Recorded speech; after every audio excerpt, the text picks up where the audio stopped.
Lecture 22, The Blind Eye and the Deaf Ear. A lecture to his students by C.H. Spurgeon.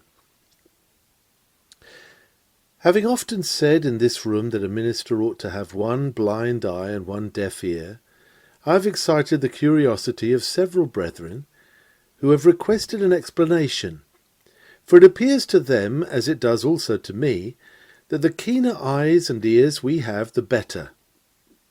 Well, gentlemen, since the text is somewhat mysterious, you shall have the exegesis of it. A part of my meaning is expressed in plain language by Solomon in the book of Ecclesiastes and chapter 7. Also, take no heed unto all words that are spoken, lest thou hear thy servant curse thee. The margin says, give not thy heart to all words that are spoken. Do not take them to heart, or let them weigh with you. Do not notice them or act as if you heard them. You cannot stop people's tongues, and therefore the best thing is to stop your own ears, and never mind what is spoken. There is a world of idle chit-chat abroad, and he who takes note of it will have enough to do. He will find that even those who live with him are not always singing his praises, and that when he has displeased his most faithful servants, they have, in the heat of the moment, spoken fierce words, which it would be better for him not to have heard. Who is not, under temporary irritation, said that of another which he has afterwards regretted? It is the part of the generous to treat passionate words as if they had never been uttered. When a man is in an angry mood, it is wise to walk away from him and leave off strife before it is meddled with. And if we are compelled to hear hasty language, we must endeavour to obliterate it from the memory, and say with David, But I as a deaf man heard not. I was as a man that heareth not, and in whose mouth are no reproofs. Tacitus describes a wise man as saying to one that railed at him, You are lord of your tongue, but I am also master of my ears. You may say what you please, but I will only hear what I choose. We cannot shut our ears as we do our eyes, for we have no ear lids. And yet as we read of him that stoppeth the ears from hearing of blood, it is no doubt possible to seal the portal of the ear, so that nothing contraband shall enter. We would say of the general gossip of the village, and of the unadvised words of angry friends, do not hear them, or if you must hear them, do not lay them to heart. For you also have talked idly and angrily in your day, and would even now be in an awkward position if you were called to account for every word that you have spoken, even about your dearest friend. Thus Solomon argued as he closed the passage which we have quoted, For oftentimes also thine own heart knoweth that thou thyself likewise hast cursed others. In enlarging upon my text, let me say first, when you commence your ministry, make up your mind to begin with a clean sheet. Be deaf and blind to the long-standing differences which may survive in the church. As soon as you enter upon your pastorate, you may be waited upon by persons who are anxious to secure your adhesion to their side in a family quarrel or church dispute. Be deaf and blind to these people, and assure them that bygones must be bygones with you, and that as you have not inherited your predecessor's cupboard, you do not mean to eat his cold meat. If any flagrant injustice has been done, be diligent to set it right. But if it be a mere feud, bid the quarrelsome party cease from it, and tell him once for all that you will have nothing to do with it. The answer of Gallio will almost suit you. If it were a matter of wrong or wicked lewdness, O ye Jews, reason would that I should bear with you. But if it be a question of words and names and vain janglings, look ye to it, for I will be no judge of such matters. When I came to New Park Street Chapel as a young man from the country, and was chosen pastor, I was speedily interviewed by a good man who had left the church, having, as he said, been treated shamefully. He mentioned the names of 6 persons, all prominent members of the church, who had behaved in a very unchristian manner to him. He, poor innocent sufferer, having been a model of patience and holiness. I learned his character at once from what he said about others, a mode of judging which has never misled me. And I made up my mind how to act.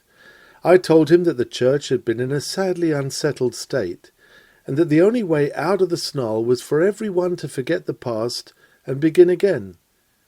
He said that the lapse of years did not alter facts, and I replied that it would alter a man's view of them if, in that time, he had become a wiser and a better man.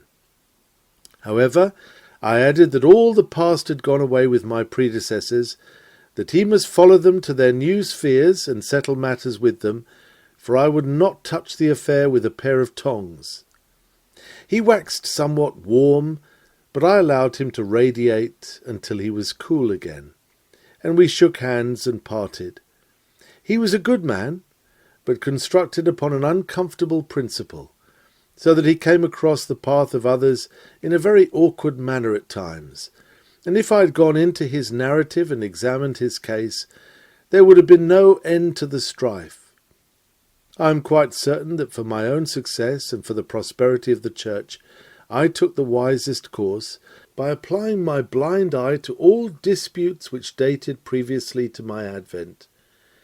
It is the extreme of unwisdom for a young man fresh from college or from another charge to suffer himself to be earwigged by a clique, and to be bribed by kindness and flattery to become a partisan, and so to ruin himself with one half of his people. Know nothing of parties and cliques, but be the pastor of all the flock, and care for all alike. Blessed are the peacemakers, and one sure way of peacemaking is to let the fire of contention alone, neither fan it, nor stir it, nor add fuel to it, but let it go out of itself. Begin your ministry with one blind eye and one deaf ear. I should recommend the use of the same faculty, or want of faculty, with regard to finance in the matter of your own salary. There are some occasions, especially in raising a new church, when you may have no deacon who is qualified to manage that department, and therefore you may feel called upon to undertake it yourselves. In such a case you are not to be censured, you ought even to be commended.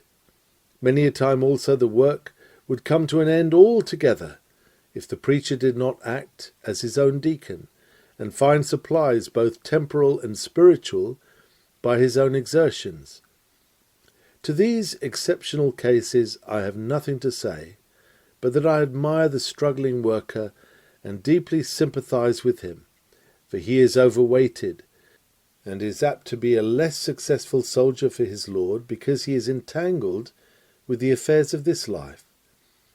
In churches which are well established and afford a decent maintenance, the minister will do well to supervise all things, but interfere with nothing. If deacons cannot be trusted, they ought not to be deacons at all. But if they are worthy of their office, they are worthy of our confidence. I know that instances occur in which they are sadly incompetent, and yet must be borne with. And in such a state of things, the pastor must open the eye which otherwise would have remained blind. Rather than the management of church funds should become a scandal, we must resolutely interfere. But if there is no urgent call for us to do so, we had better believe in the division of labour, and let deacons do their own work. We have the same right as other officers to deal with financial matters if we please, but it will be our wisdom as much as possible to let them alone, if others will manage them for us. When the purse is bare, the wife sickly, and the children numerous, the preacher must speak if the church does not properly provide for him, but to be constantly bringing before the people requests for an increase of income is not wise. When a minister is poorly remunerated and he feels that he is worth more, and that the church should give him more, he ought kindly, boldly and firmly to communicate with the deacons first, and if they do not take it up, he should then mention it to the brethren in a sensible, business-like way, not as craving a charity, but as putting it to their sense of honour, that the labourer is worthy of his hire. Let him say outright what he thinks, for there is nothing to be ashamed of. But there would be much more cause for shame if he dishonoured himself and the cause of God by plunging into debt. Let him therefore speak to the point in a proper spirit, to the proper persons, and there end the matter, and not resort to secret complaining. Faith in God should tone down our concern about temporalities and enable us to practice what we preach, namely, take no thought saying, "What shall we eat, or what shall we drink, or wherewithal shall we be clothed? For your heavenly Father knoweth that ye have need of all these things." Some who have pretended to live by faith have had a very shrewd way of drawing out donations by turns of the indirect corkscrew. But you will either ask plainly, like men, or you will leave it to the Christian feeling of your people, and turn to the items and modes of church finance a blind eye and a deaf ear. The blind eye and the deaf ear will come in exceedingly well in connection with the gossips of the place. Every church, and, for the matter of that, every village and family, is plagued with certain Mrs. Grundys, who drink tea and talk vitriol. They are never quiet, but buzz around to the great annoyance of those who are devout and practical. No one needs to look far for perpetual motion. He has only to watch their tongues. At tea meetings, Dorcas meetings, and other gatherings, they practise vivisection upon the characters of their neighbours. And of course they are eager to try their knives upon the minister's wife, the minister's children, the minister's wife's bonnet, the dress of the minister's daughter, and how many new ribbons she has worn for the last 6 months, and so on, ad infinitum. There are also certain persons who are never so happy as when they are grieved to the heart to have to tell their minister that Mr. A is a snake in the grass, that he is quite mistaken in thinking so well of Messrs. B and C, and that they have heard quite promiscuously that Mr. D and his wife are badly matched. Then follows a long string about Mrs. E, who says that she and Mrs. F overheard Mrs. G say to Mrs. H, that Mrs. J should say that Mr. K and Miss L were going to move from the chapel and hear Mr. M, and all because of what old N said to young O about that Miss P. Never listen to such people. Do as Nelson did when he put his blind eye to the telescope and declared that he did not see the signal, and therefore would go on with the battle.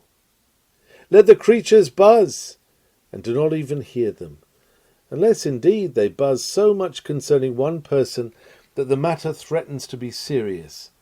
Then it would be well to bring them to book, and call in sober earnestness to them. Assure them that you are obliged to have facts definitely before you, that your memory is not very tenacious, that you have many things to think of, that you are always afraid of making any mistake in such matters, and that if they would be good enough to write down what they have to say, the case would be more fully before you, and you could give more time to its consideration. Mrs. Grundy will not do that. She has a great objection to making clear and definite statements. She prefers talking at random. I heartily wish that by any process we could put down gossip, but I suppose that it will never be done so long as the human race continues what it is. For James tells us that every kind of beasts and of birds and of serpents and of things in the sea is tamed and hath been tamed of mankind.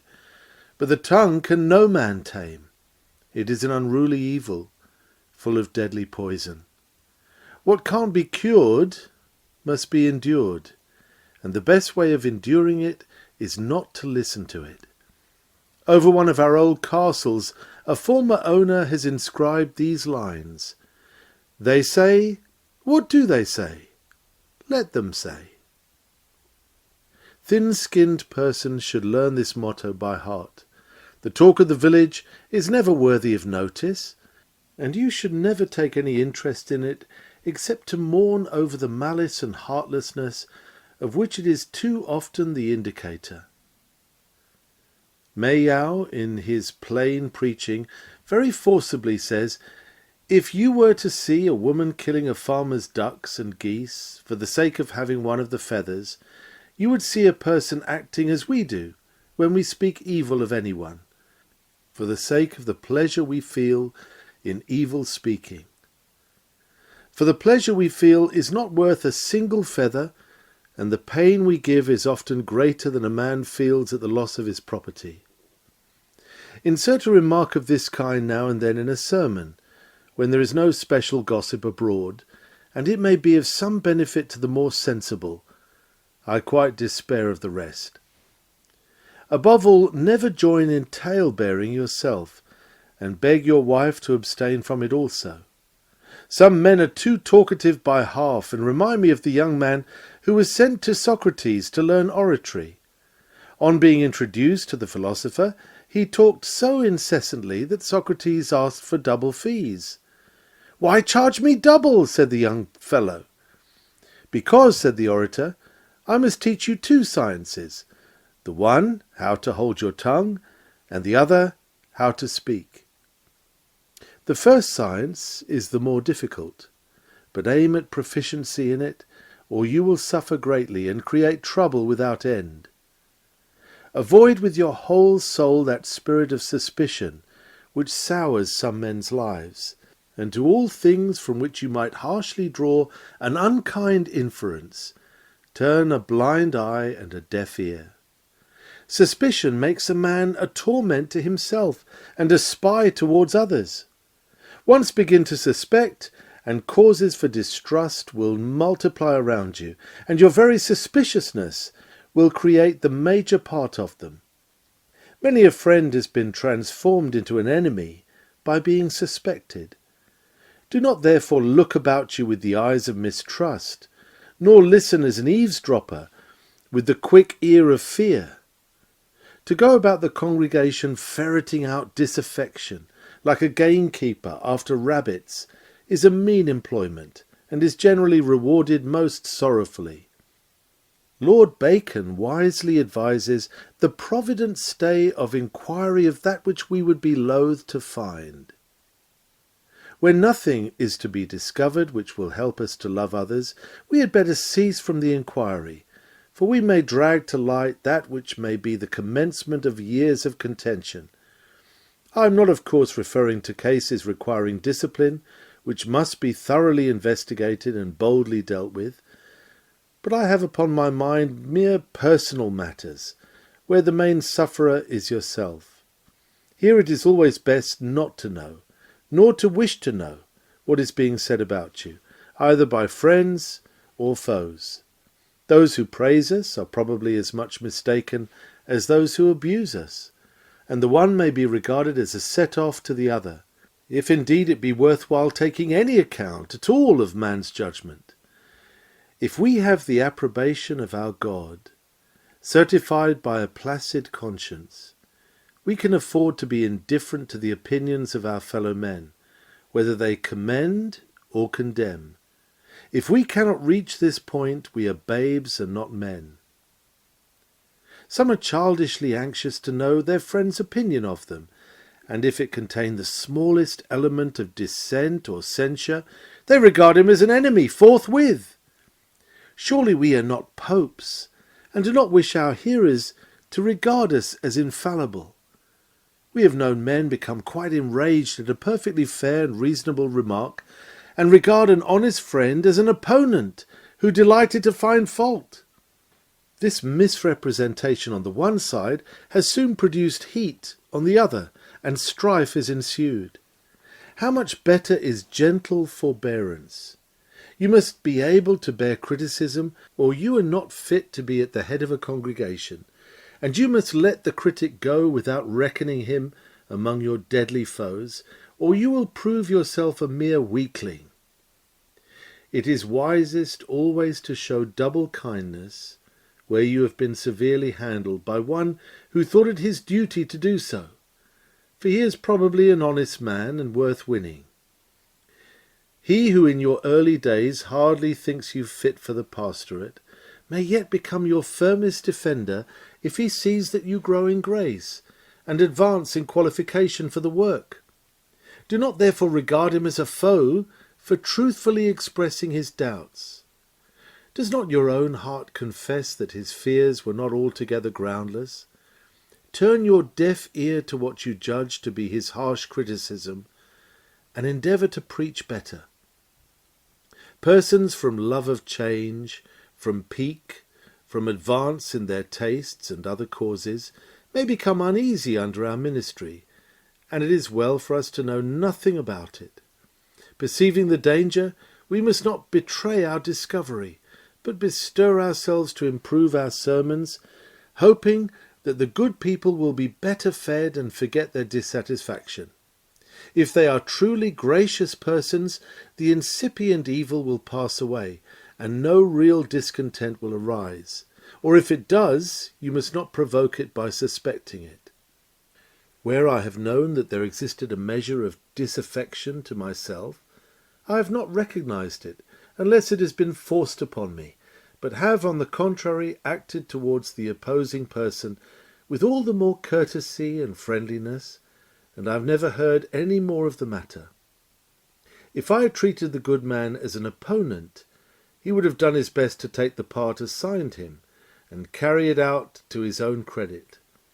But I felt that he was a Christian man, and had a right to dislike me if he thought fit, and that if he did so, I ought not to think unkindly of him, and therefore I treated him as one who was a friend to my Lord, if not to me, gave him some work to do which implied confidence in him, made him feel at home, and by degrees won him to be an attached friend as well as a fellow worker.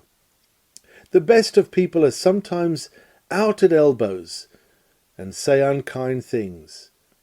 We should be glad if our friends could quite forget what we said when we were peevish and irritable, and it will be Christ-like to act towards others in this matter as we would wish them to do towards us. Never make a brother remember that he once uttered a hard speech in reference to yourself. If you see him in a happier mood, do not mention the former painful occasion.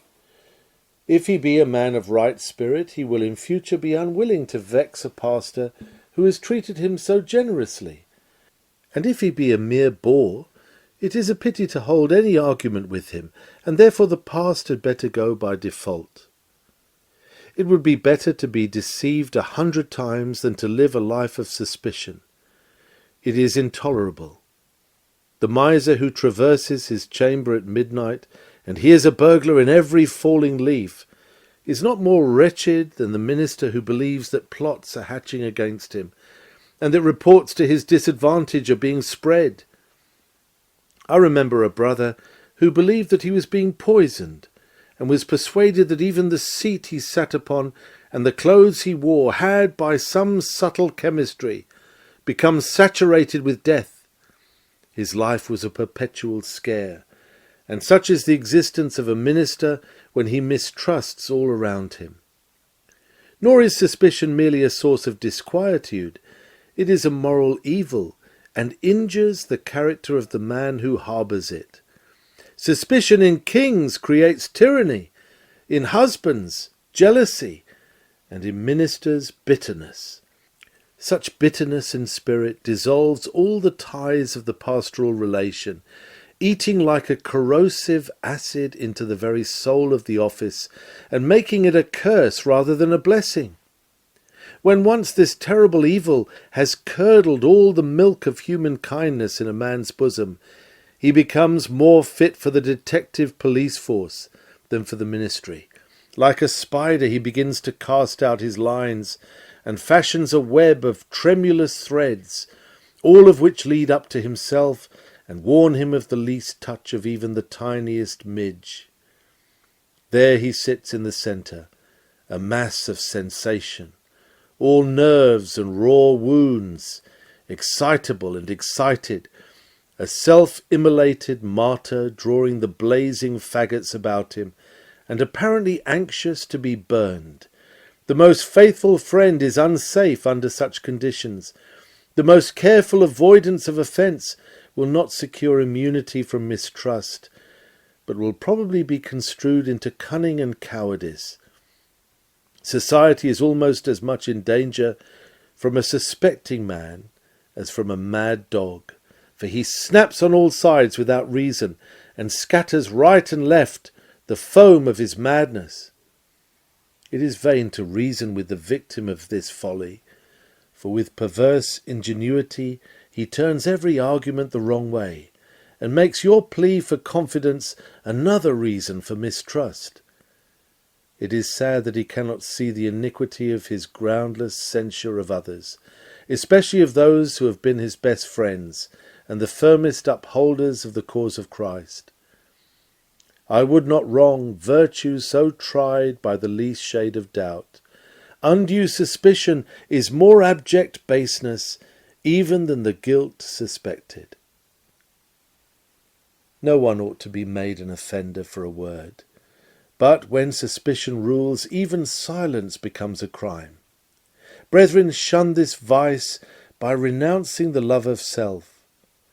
Judge it to be a small matter what men think or say of you, and care only for their treatment of your Lord. If you are naturally sensitive, do not indulge the weakness, nor allow others to play upon it. Would it not be a great degradation of your office if you were to keep an army of spies in your pay, to collect information as to all that your people said of you? And yet it amounts to this if you allow certain busybodies to bring you all the gossip of the place. Drive the creatures away. Abhor those mischief-making, tattling handmaidens to strife. Those who will fetch will carry, and no doubt the gossips go from your house and report every observation which falls from your lips, with plenty of garnishing of their own. Remember that as the receiver is as bad as the thief, so the hearer of scandal is a sharer in the guilt of it. If there were no listening ears, there would be no tale-bearing tongues. While you are a buyer of ill wares, the demand will create the supply, and the factories of falsehood will be working full-time. No one wishes to become a creator of lies, and yet he who hears slanders with pleasure, and believes them with readiness, will hatch many a brood into active life.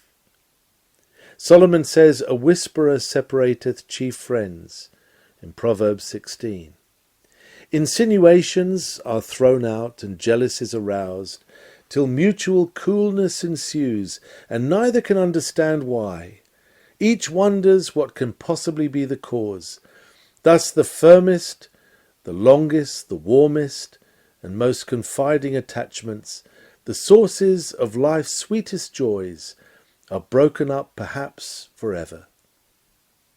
This is work worthy of the arch-fiend himself, but it could never be done if men lived out of the atmosphere of suspicion. As it is, the world is full of sorrow through this cause, a sorrow as sharp as it is superfluous. This is grievous indeed. Campbell eloquently remarks, "The ruins of old friendships are a more melancholy spectacle to me than those of desolated palaces. They exhibit the heart which was once lighted up with joy, all damp and deserted, and haunted by those birds of ill omen that nestle in ruins. O suspicion, what desolations thou hast made in the earth! Learn to disbelieve those who have no faith in their brethren. Suspect those who would lead you to suspect others. A resolute unbelief in all the scandal-mongers will do much to repress their mischievous energies. Matthew Poole, in his Cripplegate lecture, says, "Common fame hath lost its reputation long since, and I do not know anything which it hath done in our day to regain it. Therefore it ought not to be credited. How few reports there are of any kind which, when they come to be examined, we do not find to be false. For my part, I reckon if I believe one report in 20, I make a very liberal allowance.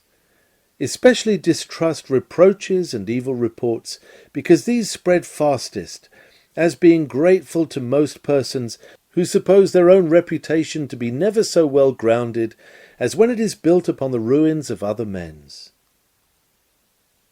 Because the persons who would render you mistrustful of your friends are a sorry set, and because suspicion is in itself a wretched and tormenting vice, resolve to turn towards the whole business your blind eye and your deaf ear. Need I say a word or two about the wisdom of never hearing what was not meant for you? The eavesdropper is a mean person, very little, if anything, better than the common informer, and he who says he overheard may be considered to have heard over and above what he should have done. Jeremy Taylor wisely and justly observes, "Never listen at the door or window, for besides that it contains in it a danger and a snare, it is also invading my neighbour's privacy, and a laying that open, which he therefore encloses that it might not be open." It is a well-worn proverb that listeners seldom hear any good of themselves.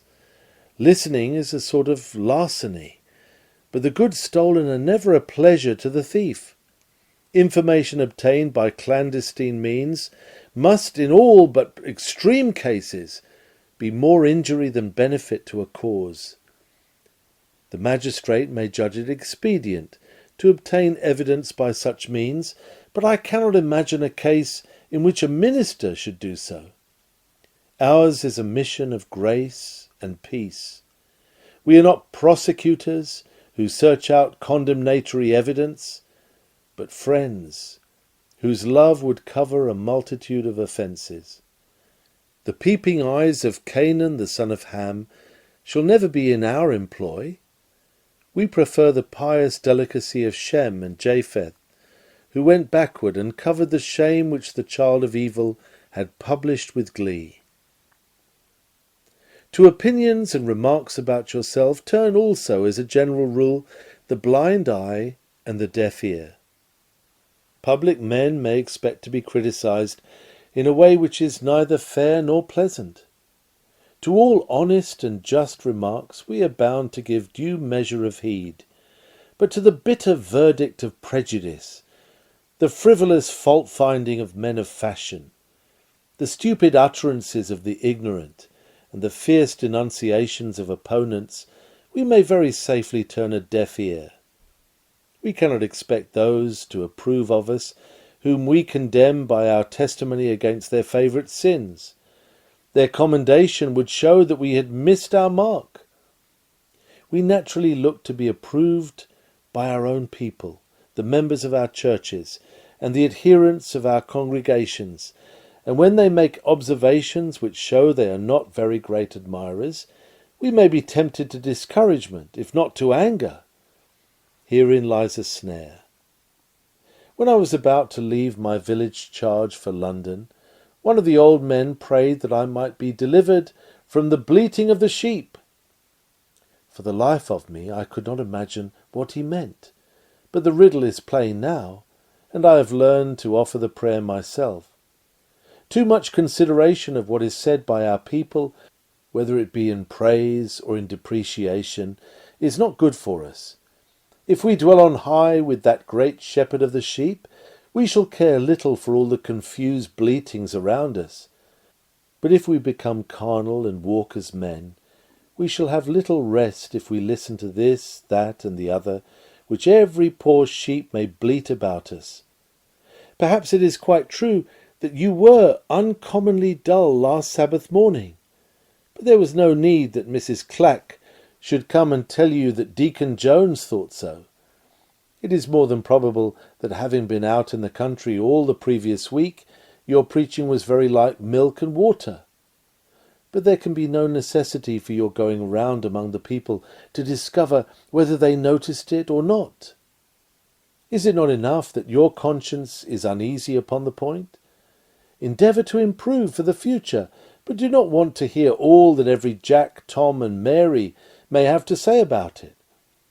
On the other hand, you were on the high horse in your last sermon, and finished with quite a flourish of trumpets, and you feel considerable anxiety to show what impression you produced. Repress your curiosity. It will do you no good to inquire. If the people should happen to agree with your verdict, it will only feed your pitiful vanity. And if they think otherwise, your fishing for their praise will injure you in their esteem. In any case, it is all about yourself, and this is a poor theme to be anxious about. Play the man, and do not demean yourself by seeking compliments like little children when dressed in new clothes, who say, "See my pretty frock." Have you not by this time discovered that flattery is as injurious as it is pleasant? It softens the mind and makes you more sensitive to slander. In proportion as praise pleases you, censure will pain you. Besides, it is a crime to be taken off from your great object of glorifying the Lord Jesus by petty considerations as to your little self. And if there be no other reason, this ought to weigh much with you. Pride is a deadly sin, and will grow without you borrowing the parish water cart to quicken it. Forget expressions which feed your vanity, and if you find yourself relishing the unwholesome morsels, confess the sin with deep humiliation. Payson showed that he was strong in the Lord when he wrote to his mother, "You must not, certainly, my dear mother, say one word which even looks like an intimation that you think me advancing in grace. I cannot bear it. All the people here, whether friends or enemies, conspire to ruin me. Satan and my own heart, of course, will lend a hand, and if you join too, I fear all the cold water which Christ can throw upon my pride will not prevent its breaking out into a destructive flame. As certainly as anybody flatters and caresses me, my Heavenly Father has to whip me, and an unspeakable mercy it is that he condescends to do it. I can, it is true, easily muster 100 reasons why I should not be proud, but pride will not mind reason, nor anything else but a good drubbing. Even at this moment I feel it tingling in my fingers' ends, and seeking to guide my pen. Knowing something myself of those secret whippings which our good Father administers to his servants when he sees them unduly exalted, I heartily add my own solemn warnings against your pampering the flesh by listening to the praises of the kindest friends you have. They are injudicious, and you must beware of them.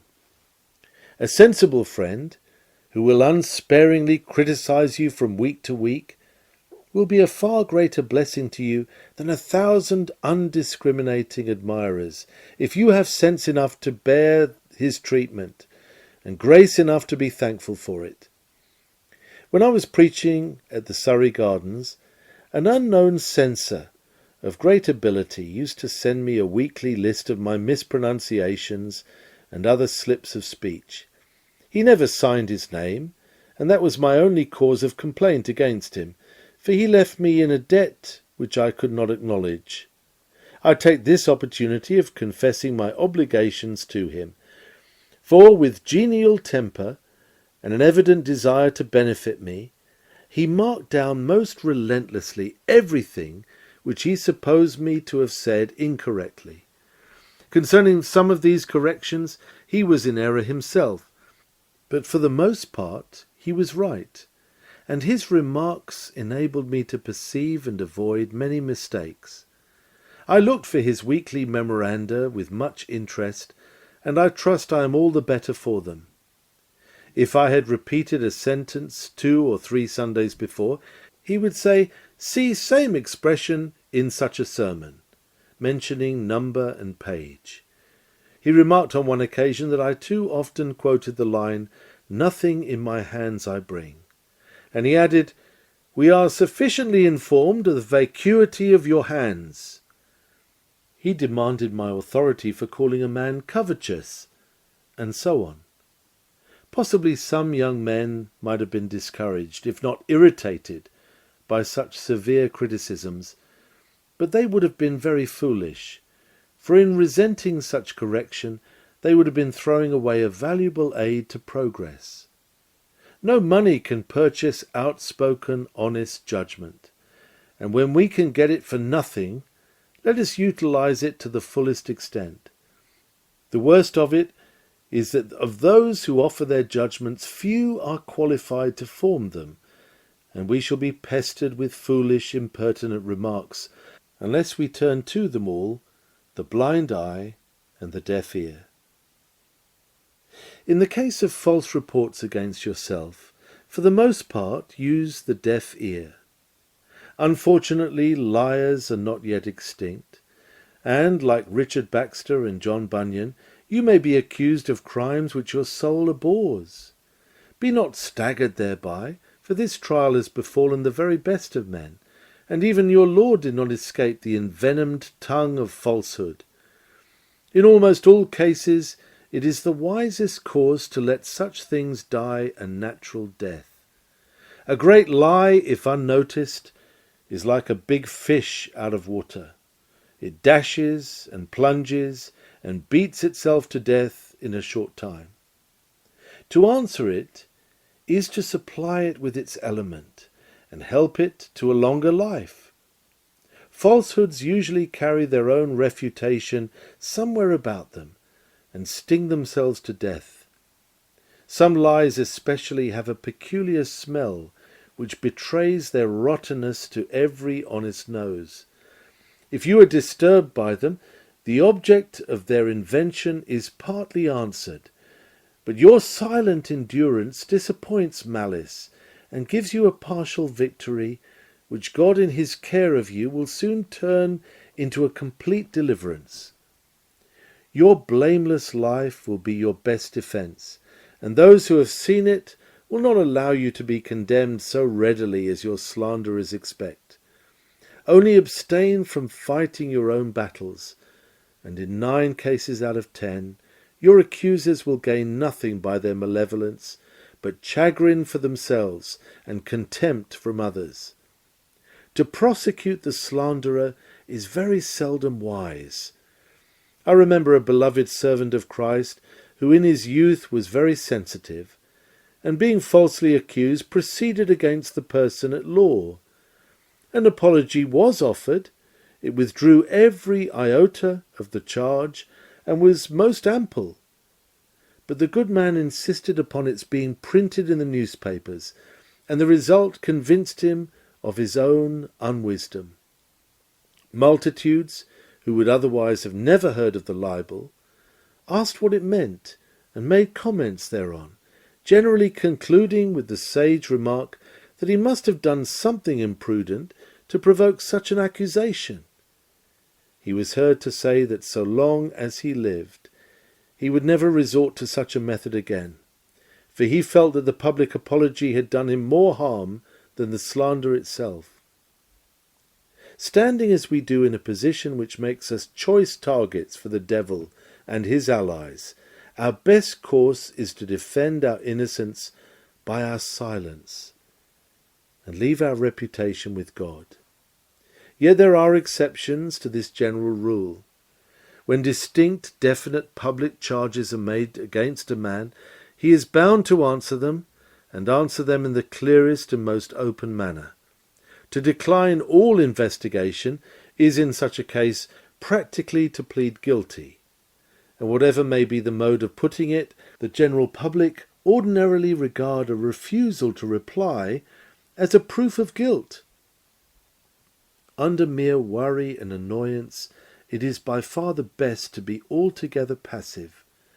But when the matter assumes more serious proportions, and our accuser defies us to a defence, we are bound to meet his charges with honest statements of fact. In every instance, counsel should be sought of the Lord, as to how to deal with slanderous tongues, and in the issue, innocence will be vindicated and falsehood convicted. Some ministers have been broken in spirit, driven from their position, and even injured in character by taking notice of village scandal. I know a fine young man, for whom I predicted a career of usefulness, who fell into great trouble because he at first allowed it to be a trouble, and then he worked hard to make it so.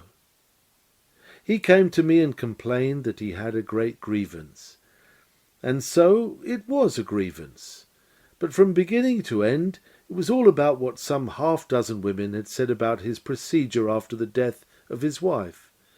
It was originally too small a thing to deal with. A Mrs. Q had said that she should not wonder if the minister married the servant then living in his house. Another represented her as saying that he ought to marry her, and then a third, with the malicious ingenuity, found a deeper meaning in the words and construed them into a charge. Worst of all, the dear sensitive preacher must needs trace the matter out and accuse a score or two of people of spreading libels against him, and even threaten some of them with legal proceedings.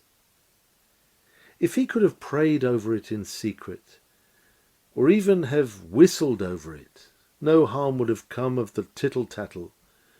But this dear brother could not treat the slander wisely, for he had not what I earnestly recommend to you, namely a blind eye and a deaf ear. Once more, my brethren, the blind eye and the deaf ear will be useful to you in relation to other churches and their pastors. I am always delighted when a brother, in meddling with other people's business, burns his fingers. Why did he not attend to his own concerns, and not episcopize in another's diocese? I am frequently requested by members of churches to meddle in their home disputes, but unless they come to me with authority, officially appointing me to be umpire, I decline. Alexander Cruden gave himself the name of the Corrector, and I have never envied him the title.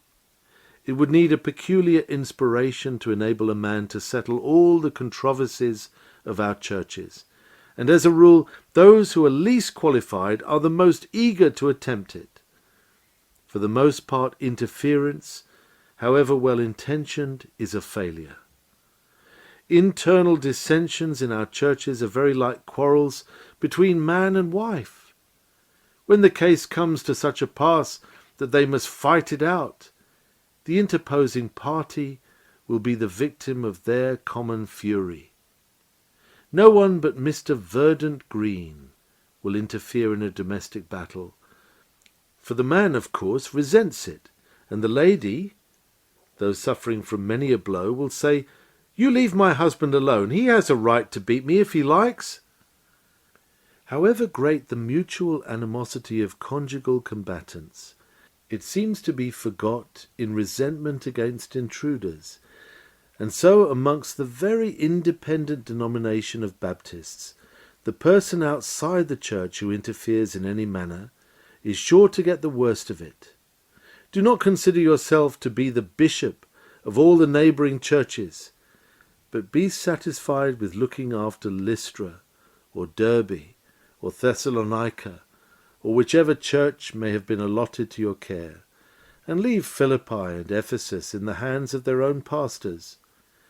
Do not encourage disaffected persons in finding fault with their minister, or in bringing you news of evils in other congregations.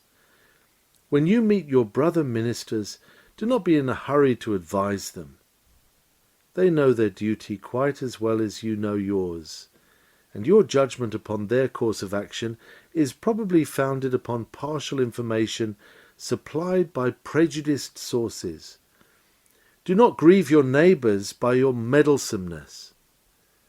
We have all enough to do at home, and it is prudent to keep out of all disputes which do not belong to us.